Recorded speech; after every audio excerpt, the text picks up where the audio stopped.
역대상 16장. 그들은 하나님의 궤를 모셔다가 다윗이 친 장막 안에 두었고 하나님 앞에 번제와 화목제를 드렸습니다. 다윗은 번제와 화목제를 다 드린 후 백성들을 여호와의 이름으로 축복했습니다. 그리고 그는 남자 여자 모두 이스라엘 백성 하나하나에게 빵 한 덩이와 고기 한 조각과 건포도 과자 하나를 나눠 주었습니다. 다윗은 몇몇 레위 사람을 뽑아 여호와의 궤 앞에서 섬기고 이스라엘의 하나님 여호와를 찬양하며 감사를 드리게 했습니다. 그 우두머리는 아삽이었고 그 다음은 스가랴, 그 다음은 여이엘, 스미라못, 여이엘, 마띠디아, 엘리압, 브나야, 오베데돔, 여이엘이었습니다.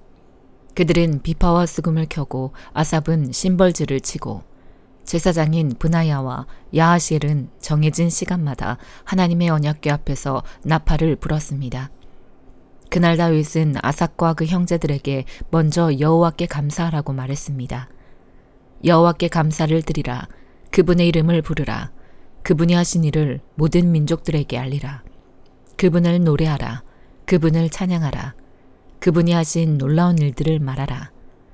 그분의 거룩한 이름에 영광이 있기를. 여호와를 찾는 사람들의 마음에 기쁨이 있기를. 여호와를 바라보고 그분의 힘을 바라보라. 그분의 얼굴을 항상 찾으라. 그분이 하신 놀라운 일과 그분이 베푸신 기적과 그분이 하신 판단을 기억하라. 이스라엘의 자손아, 그분의 종들아, 야곱의 아들아, 그분이 선택하신 너희들아. 그분은 우리 하나님 여호와시다.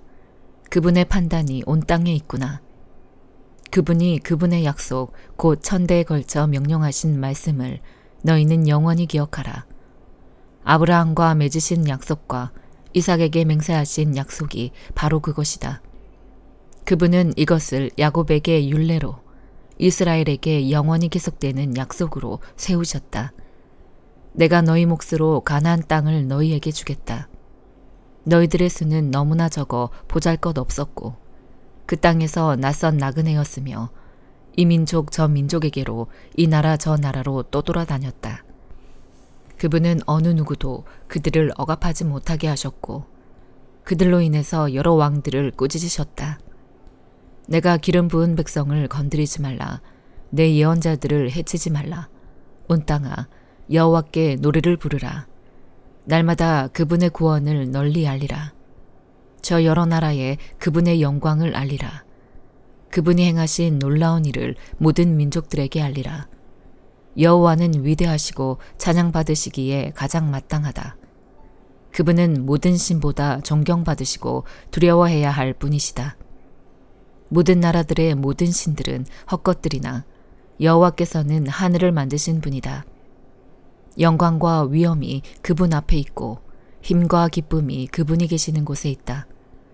온갖 민족들의 족속들아 영광과 능력을 여호와께 돌리라. 여호와께 돌리라. 그분의 이름에 걸맞은 영광을 여호와께 돌리라. 그분 앞에 예물을 갖고 나가라. 아름답고 거룩한 것으로 여호와께 절하라. 온 땅아 그분 앞에 두려워하며 떨라. 세상이 든든히 세워졌으니 흔들리지 않는다. 하늘은 기뻐하고 땅은 즐거워하며 모든 민족들은 여호와께서 다스리신다라고 말하라. 바다와 그 안에 가득한 모든 것이 소리를 낼 것이다.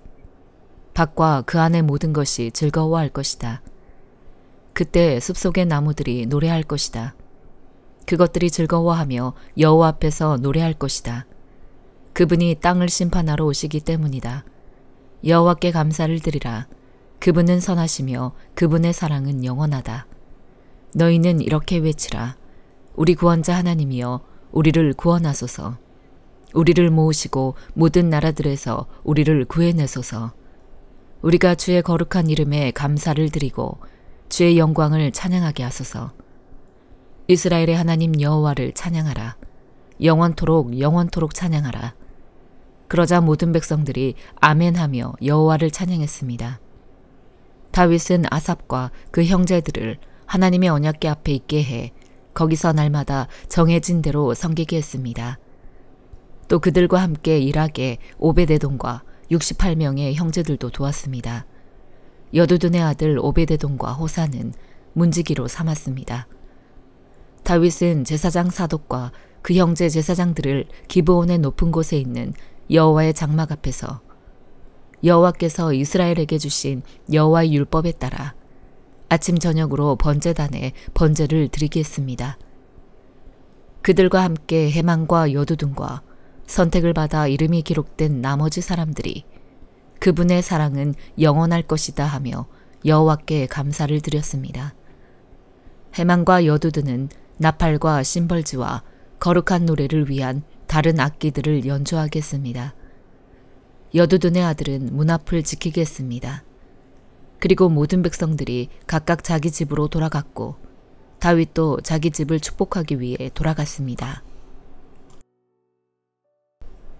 야고보서 3장. 내 형제들이여 더 큰 심판을 받을 줄 알고 너도 나도 선생이 되려고 나서지 마십시오.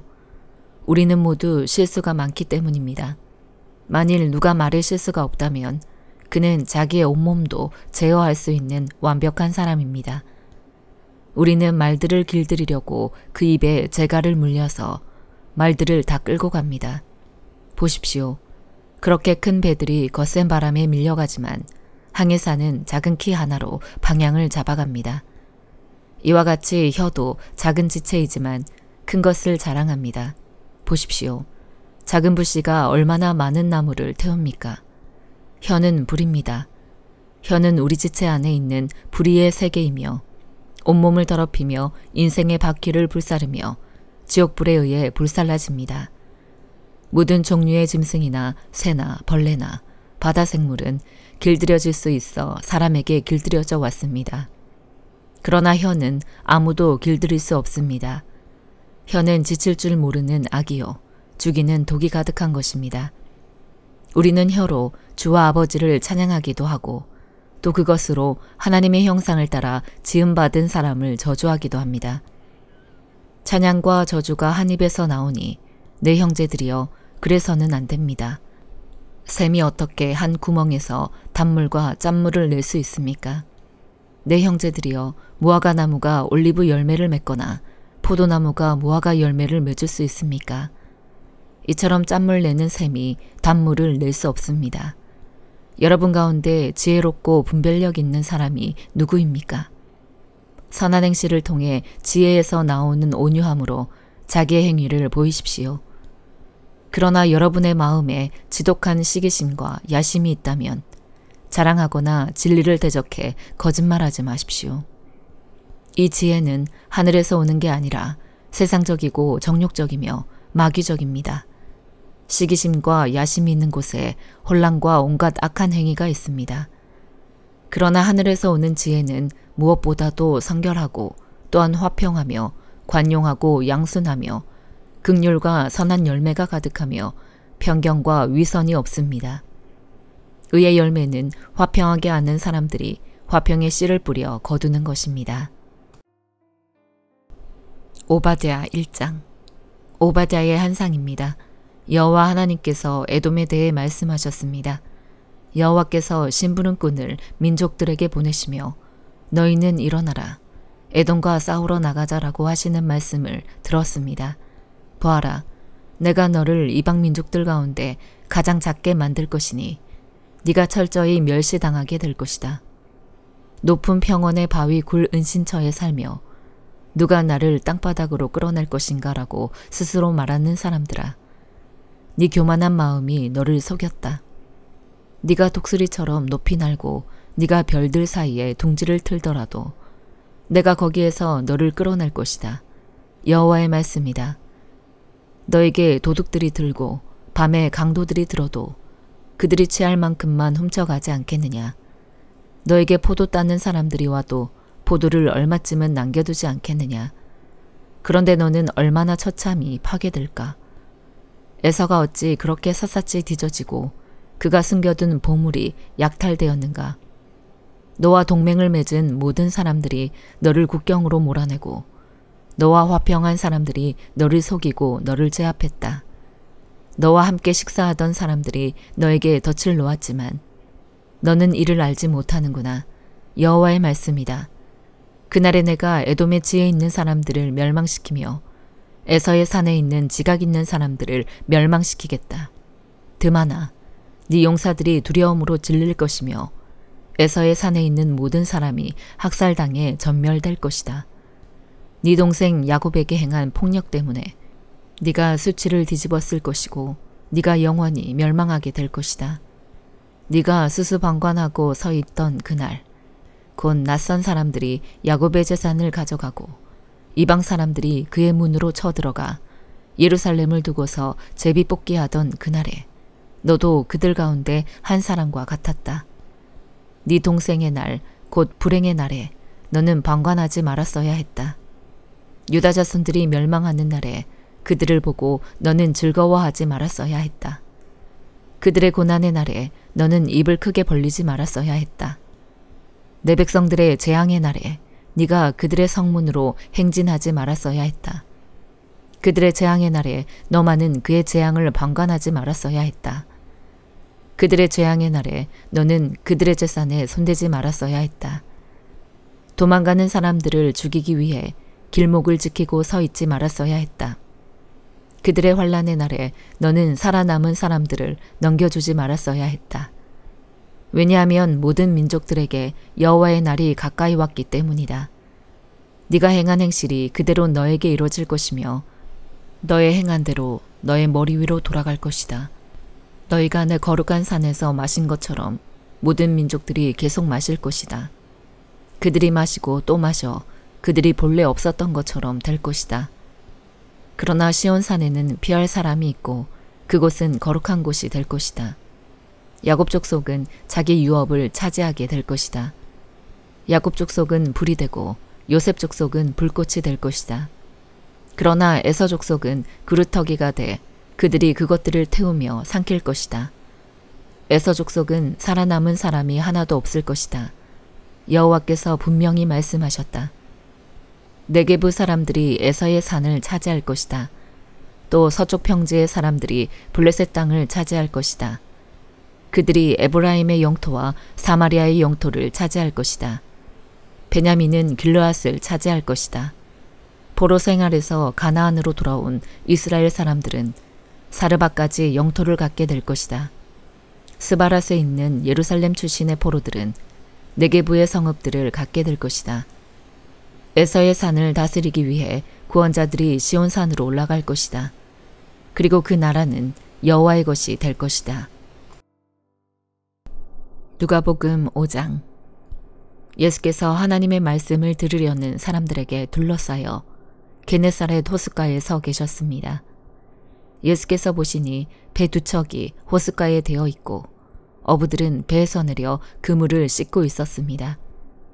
예수께서는 그들 중 시몬의 배에 올라타 그에게 배를 무태서 조금 떼어 놓으라고 말씀하셨습니다.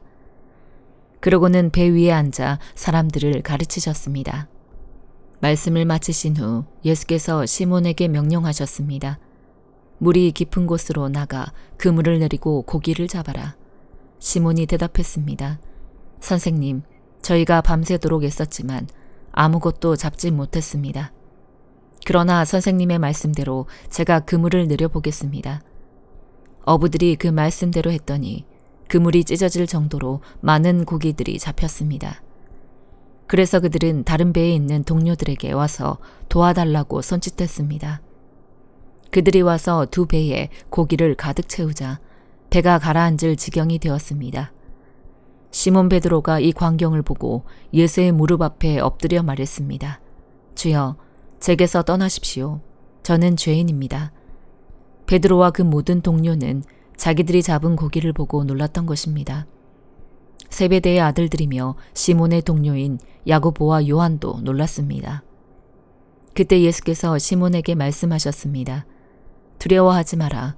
이제부터 너는 사람을 낚을 것이다. 그리하여 그들은 자신들의 배를 무태대고 모든 것을 버려둔 채 예수를 따라갔습니다. 예수께서 한 마을에 계실 때에 온몸에 나병이 걸린 사람이 찾아왔습니다. 그는 예수를 보자 얼굴을 땅에 대고 절하며 간청했습니다. 주여, 원하신다면 저를 깨끗하게 해주실 수 있습니다.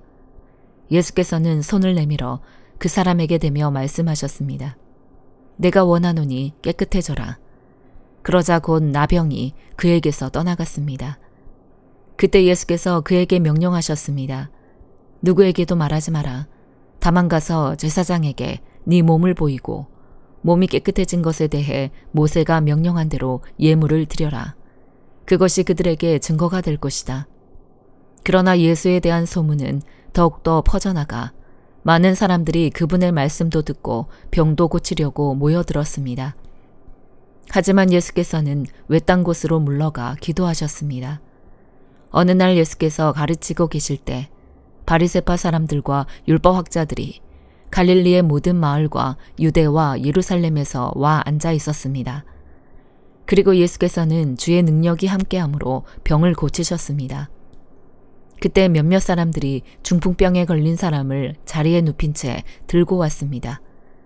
그들은 환자를 집 안으로 데리고 들어가 예수 앞에 눕히려 했지만 사람들이 너무 많아 안으로 들여놓을 길이 없었습니다. 그들은 지붕으로 올라가 기와를 벗겨내고 그를 자리에 눕힌 채 사람들 한가운데로 달아내려 예수 바로 앞에 놓았습니다.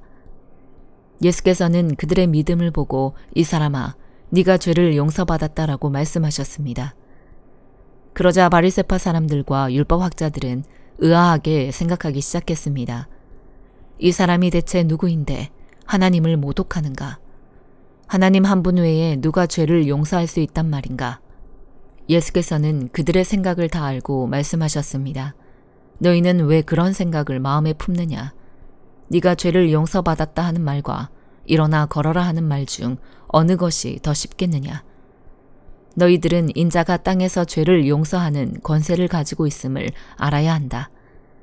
예수께서 중풍 환자에게 말씀하셨습니다. 내가 너에게 말한다. 일어나 네 침상을 가지고 집으로 가거라. 그러자 곧 그는 사람들 앞에서 일어나 자기가 누웠던 침상을 들고 하나님을 찬양하며 자기 집으로 돌아갔습니다. 사람들은 모두 놀라며 하나님을 찬양했고 두려움으로 가득 차 말했습니다. 오늘 우리가 놀라운 일을 보았다. 일 후에 예수께서는 밖으로 나가 레위라는 세리가 세관에 앉아 있는 것을 보고 말씀하셨습니다. 나를 따라라. 그러자 레위는 그 자리에서 벌떡 일어나 모든 것을 버려두고 예수를 따랐습니다. 레위는 예수를 위해 자기 집에서 큰 잔치를 열었습니다. 많은 세리들과 다른 사람들이 그들과 함께 음식을 먹고 있었습니다. 그러자 바리새파 사람들과 그들의 율법학자들이 예수의 제자들을 비방했습니다. 당신들은 어찌해서 세리들과 죄인들과 함께 어울려 먹고 마시는 거요? 예수께서 그들에게 대답하셨습니다. 건강한 사람에게는 의사가 필요 없고 병든 사람에게만 의사가 필요하다. 나는 의인을 부르러 온 것이 아니라 죄인을 불러 회개시키러 왔다. 그들이 예수께 말했습니다. 요한의 제자들은 자주 금식하고 기도하며 바리새파 사람들의 제자들도 그렇습니다. 그러나 당신의 제자들은 항상 먹고 마십니다. 예수께서 대답하셨습니다. 너희 같으면 신랑이 함께 있는 동안 초대받은 사람들을 금식하도록 하겠느냐. 그러나 신랑을 빼앗길 날이 올 것이다. 그때가 되면 그들도 금식할 것이다. 예수께서는 그들에게 이런 비유를 들려주셨습니다. 낡은 옷을 기우려고 새 옷을 자르는 사람은 없다. 그렇게 하면 새 옷이 찢어져 못 쓰게 되고 새 옷의 조각도 낡은 옷에 어울리지 않기 때문이다. 또 새 포도주를 낡은 가죽 부대에 넣는 사람도 없다. 그렇게 하면 새 포도주가 그 부대를 터뜨려서 포도주는 쏟아지고 부대도 못 쓰게 될 것이다. 새 포도주는 새 부대에 담아야 한다. 묵은 포도주를 마시고 나서 새 포도주를 원하는 사람은 없다. 묵은 것이 좋다고 여기기 때문이다. 아멘.